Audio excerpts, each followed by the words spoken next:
Have you ever really stopped to think about the incredible, bustling world hidden right beneath your feet?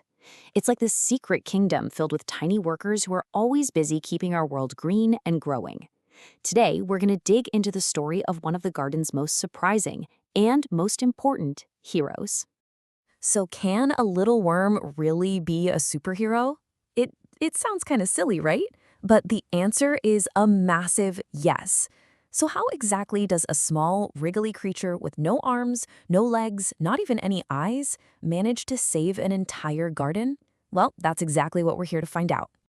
Yeah, we've all seen a garden like this, a patch of dirt that's just hard and cracked and dry. Plants are struggling to grow, and the whole thing just looks kinda tired. You might think the problem is just a lack of water or sunlight, but the real secret, it lies much deeper. But when a garden is in trouble, who do you call? This is a job for Wally the Worm. Let's meet Wally. He's an earthworm, and trust me, he has some amazing superpowers that can turn that sad patch of dirt into a thriving, happy home for plants. Okay, so here's the twist. You might think you can fix a sad garden by just adding a bunch of worms, but it's not that simple. See, your soil isn't lifeless because it doesn't have worms. It doesn't have worms because it's lifeless. Wally can't just move in. There's no food for him and no place to live. So to understand how we can help Wally, we first need to understand what he calls home. Let's explore this secret world. I mean, what is soil really?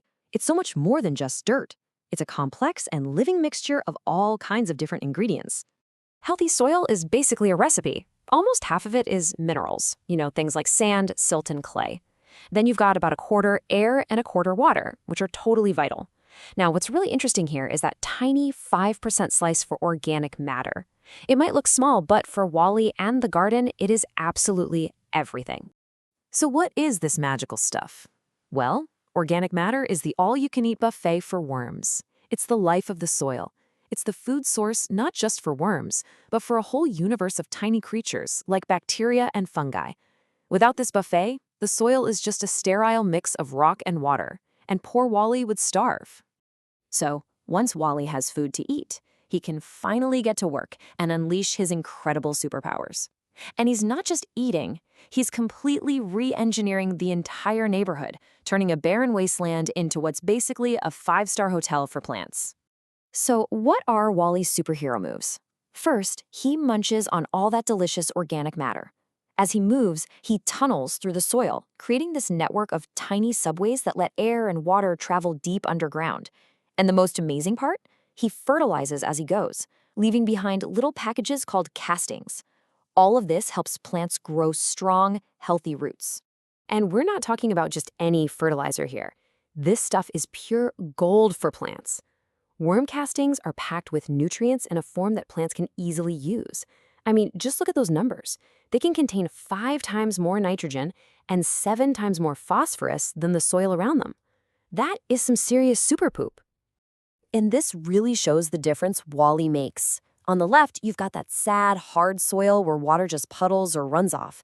But on the right, you've got happy soil that's soft and full of life. It acts like a sponge, and plant roots can just easily explore and find everything they need. It's a total transformation. Now, the best part is, we don't have to just sit back and hope Wally shows up. We can be soil guardians. We can literally roll out the welcome mat and create the perfect home that will attract an entire army of worm superheroes right to our gardens. So how do we do it? We feed the soil. It's all about setting up that buffet with all of Wally's favorite foods.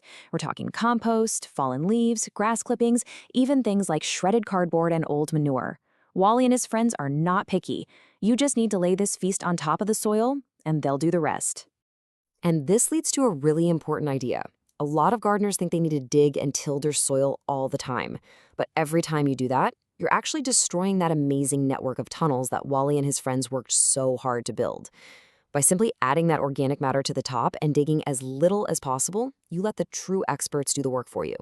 Okay, so now it's important to know that not all worms are the same.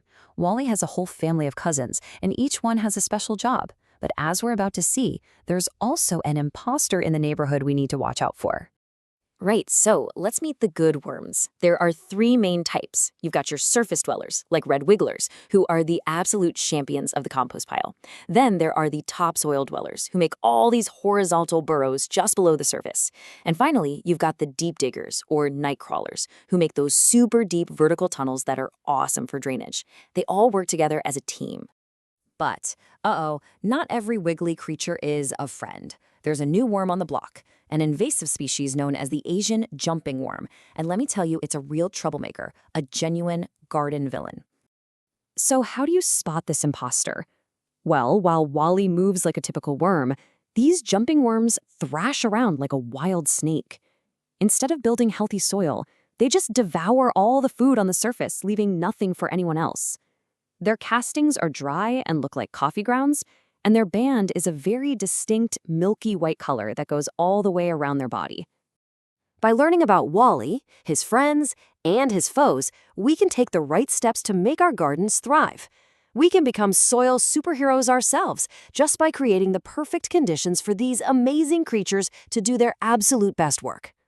And you should never, ever underestimate the power of these tiny heroes. Get this, in a single acre of healthy land, earthworms can process up to 10 tons of soil in a single year. 10 tons! That means their collective impact is just massive. Think of them as nature's little plows, and they work for free. So here they are, your 5 rules to becoming a soil superhero. 1. Feed the soil with lots of that organic matter. 2. Keep it moist. Not too wet, not too dry. 3. Keep the soil covered with a layer of mulch. 4. Disturb the soil as little as you can. And 5. Go natural. Avoid chemical sprays that can harm Wally and his friends. By following these simple rules, you can transform your garden into a paradise for plants and a thriving home for our unsung heroes. So the only question left is, what's the first thing you're gonna do to help the amazing worms living right in your own backyard?